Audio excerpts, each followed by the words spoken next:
আসসালামু আলাইকুম। ইসলামের পথ চ্যানেলে আপনাকে স্বাগতম। আজকে আমরা জানব জান্নাত এবং জাহান্নাম সম্পর্কে। জান্নাত এবং জাহান্নামের সংখ্যা মোট কয়টি এবং সেগুলোর নাম কি এবং সেগুলোর অর্থ কি এ সম্পর্কে বিস্তারিত জানব আজকে। প্রথমে জেনে নেই জান্নাত সম্পর্কে। জান্নাত একটি আরবি শব্দ। এর শাব্দিক অর্থ বাগান, উদ্যান, আবৃত স্থান। ফার্সি ভাষায় একে বলা হয় বেহেশত, বাংলায় একে বলা হয় স্বর্গ।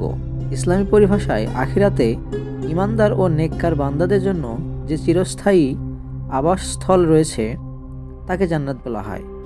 আল কুরআনে মোট ৮টি জান্নাতের নাম পাওয়া যায়।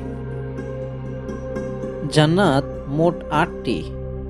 সেগুলো হচ্ছে: ১ নম্বর জান্নাতুল ফিরদাউস, এর অর্থ হলো জান্নাতের সর্বোচ্চ বাগান। নাম্বার ২ দারুল মাকাম, এর অর্থ হচ্ছে বাড়ি।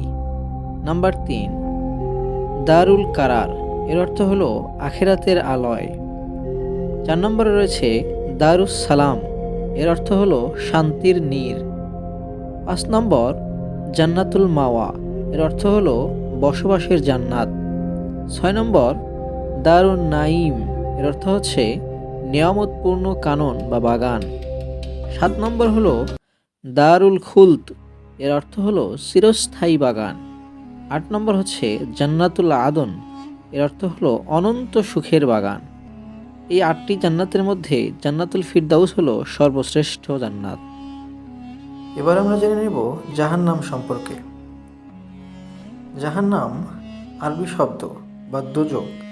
ইসলামের পরিভাষায় পরকালের আবাসস্থল, যা এমন পাপীদের জন্য নির্দিষ্ট যারা আল্লাহর ক্ষমা লাভ করবে না। জাহান্নামের সংখ্যা মোট ৬০টি।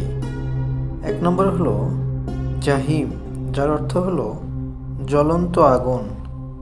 নাম্বার ২ হুতামা, যার অর্থ হলো চূর্ণ বিচূর্ণকারী। নাম্বার ৩ হাবিয়া, যার অর্থ হলো অতল গহ্বর। ৪ নম্বর লাজা। ৫ নম্বর সাঈর, যার অর্থ উজ্জ্বল অগ্নিকাণ্ড। ৬ নম্বর সাকার। ৭ নম্বর আন্নার, যার অর্থ জাহান্নাম।